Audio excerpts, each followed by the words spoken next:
Hello friends, आज का हमारा टॉपिक है पाइथन के अंदर हम नेक्स्ट प्रैक्टिस क्वेश्चन को सॉल्व करने वाले हैं। क्वेश्चन हमारा Python program to find quotient and reminder of two numbers हमारे पास दिए गए होंगे। उन नंबर्स का हमें कोसेंट और रिमाइंडर फाइंड आउट करना है।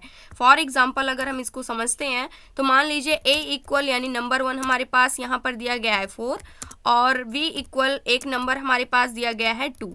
अब हमें क्या करना है, इसका हमें कोसेंट निकालना है और इसका हमें रिमाइंडर निकालना है। तो कोसेंट निकालने के लिए हमें क्या करना होता है, डिवाइड करना होता है नंबर्स को। अगर हमने a डिवाइडेड बाई v कर दिया यानी कि ये हो जाएगा 4 डिवाइडेड बाई 2, तो उस कंडीशन पे क्या रिजल्ट आएगा हमारे पास, 2 2 4 हो जाएगा तो 2 आ जाएगा, यानी जो हमारा कोसेंट आएगा वो हमारे पास क्या निकल कर आएगा, 2 आएगा। जब भी हम 4 और 2 इन दोनों नंबर्स का यहाँ पर हम फाइंड आउट करते हैं कोसेंट एंड रिमाइंडर, तो उस कंडीशन पे कोसेंट हमारे पास 2 आ गया। लेकिन इसका रिमाइंडर क्या आएगा, रिमाइंडर निकालने के लिए हम मॉडुलो ऑपरेटर का यूज़ करते हैं। तो a मॉडुलो हम b कर देंगे। मॉडुलो ऑपरेटर हमारा परसेंटेज का ही होता है। अगर यहाँ पर हम 4 मॉडुलो यहाँ पर हम करते हैं 2, अगर हम 2 से 4 को डिवाइड करते हैं तो ये पूरी तरह से डिवाइड हो जाता है, तो इसका मॉड्यूलस क्या निकल कर आता है, वहाँ पर 0 आएगा। अगर कोई नंबर्स पूरी तरीके से डिवाइड हो जा रहा है तो उस कंडीशन पे जो हमारा रिमाइंडर आता है वो क्या आता है, 0 आता है। तुम्हारा रिमाइंडर क्या आ जाएगा, 0 आ जाएगा। कोसेंट क्या आ जाएगा हमारे पास, 2 आ जाएगा। अभी यहीं पर 4 की जगह अगर 5 होता तो इस कंडीशन पे जो हमारा कोसेंट आता वो तो 2 ही आता, लेकिन जो हमारा रिमाइंडर आता यहाँ पर 1 आता, क्योंकि 1 बच जाता। तो इसको हम कोड के रूप में किस प्रकार से लिख सकते हैं, तो इसके लिए हम सबसे पहले a इक्वल यहाँ पर इंटीजर टाइप की वैल्यू रन टाइम में हम इनपुट लेने वाले हैं यूज़र से, तो इनपुट फंक्शन का यूज़ करेंगे और यहाँ पर हम मैसेज पास कर देते हैं इंटर दी फर्स्ट नंबर, इस प्रकार से। और इसके अंदर जो यूज़र होगा फर्स्ट नंबर को इनपुट करेगा। सेम इसी प्रकार से b के अंदर एक वेरिएबल हम लेते हैं, इसके अंदर हम वैल्यू को इनपुट करने वाले हैं, सेकेंड वैल्यू को जो हमारी होने वाली है, और यहाँ पर हम पास कर देते हैं इंटर दी सेकेंड नंबर, इस प्रकार से। और इसके अंदर हम दोनों वैल्यू को इनपुट ले लेंगे। अब हमें क्या करना है, जैसे ही हमारे पास दोनों वैल्यूज आ जाती हैं तो सबसे पहले हमें कोसेंट फाइंड आउट करना है। तो एक हम कोसेंट नेम का वेरिएबल बना लेते हैं, तो इसके लिए हम कोसेंट लिख सकते हैं यहाँ पर। तो यहाँ पर हम लिखने वाले हैं कोसेंट। कोसेंट इक्वल क्या होगा, जब भी हम किसी भी नंबर्स दोनों नंबर्स को आपस में डिवाइड करेंगे तो उस कंडीशन पे हमारे पास कोसेंट आएगा। तो यहाँ पर quotient equal a divided by, यहाँ पर हमने क्या कर दिया, b कर दिया।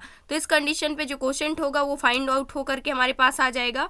और रिमाइंडर निकालने के लिए यहाँ से रेम नेम का हम एक वेरिएबल बना लेते हैं जो रिमाइंडर फाइंड आउट करके देगा। इसका हमें मॉडुलस निकालना होगा, a मॉड्यूलो b कर देंगे, तो इस कंडीशन पे हमारे पास रिमाइंडर फाइंड आउट होकर के आ जाएगा। अब दोनों को हमें क्या कर लेना है, प्रिंट कर लेना है, जिसके लिए हम यूज़ करते हैं प्रिंट फंक्शन का। और इसके अंदर हम दे सकते हैं जो हमारा कोसेंट होने वाला है, तो यहाँ से कोसेंट को हम लिखने वाले हैं कोसेंट इज़, और यहाँ से हम कॉमा लगाएंगे। कॉमा लगाने के बाद जो हमारा वेरिएबल है, वेरिएबल हमारा क्या है, कोसेंट है, इसके अंदर हम इसको स्टोर कर लेंगे। और इसी प्रकार से हम अपनी सेकंड वैल्यू को भी हम प्रिंट कर लेंगे। सेकंड हमारा क्या होने वाला है, रिमाइंडर होने वाला है। रिमाइंडर हम यहाँ पर टाइप करेंगे और इसको भी हम क्या कर लेंगे, स्टोर कर लेंगे। तो यहाँ से इसका भी r हम कर देते हैं कैपिटल, और रिमाइंडर इज़ यहाँ से हम स्टोर कर लेंगे। और ये रिमाइंडर यानी रेम नेम के वेरिएबल के अंदर हमने इसको स्टोर किया है, तो इसको हम यहाँ से प्रिंट कर लेंगे। इतना हम सेव करते हैं। सेव करने के बाद थोड़ा सा स्पेस दे देंगे यहाँ पे, इसके बाद रन करते हैं। उस कंडीशन पे अगर आप देखते हैं इंटर फर्स्ट नंबर हमने 4 इनपुट किया, सेकंड नंबर 2 इनपुट किया, तो उस कंडीशन पे जो हमारा कोसेंट आया है 2.0 आ रहा है, और जो हमारा रिमाइंडर आया हुआ है वो 0 आया हुआ है। सेम आया हुआ है जैसे हमने यहाँ पर आपको करके दिखाया था। अगर ये वैल्यू हमें यहाँ पर इंटीजर ही चाहिए, जो कोसेंट हमारा यहाँ पर फ्लॉट वैल्यू आ रही है, अगर ये हमें इंटीजर में ही चाहिए तो इसको हम क्या कर सकते हैं, इसके लिए हमारे पास यहाँ पर डबल डिवाइड का सिंबल हमें यूज़ करना होगा। अब अगर हम सेम क्वेश्चन को यहाँ पर देखते हैं, सबसे पहला नंबर हमारे पास 4, सेकंड नंबर हमारे पास 2, उस कंडीशन पे जो कोसेंट आया है यहाँ पर वो एक फ्लोटिंग वैल्यू ना होकर के एक इंटीजर वैल्यू ही है, और रिमाइंडर हमारा सेम वैसे का वैसा ही आया है। अब मान लीजिए यहीं पर हम कोई अदर नंबर चेक करना चाहते हैं। मान लीजिए फर्स्ट नंबर हमारे पास 5 है, 5 को हम 2 से डिवाइड कर रहे हैं, तो उस कंडीशन पे जो क्वोशंट आएगा वो तो सेम आ रहा है, लेकिन जो रिमाइंडर आ रहा है वो 1 आ रहा है, क्योंकि 2 2 4 हो जाएगा। अगर 4 कट रहा है लेकिन 1 हमारे पास क्या हो रहा है, फिर भी बच रहा है, तो वही हमारा क्या हो जाएगा, रिमाइंडर हो जाएगा।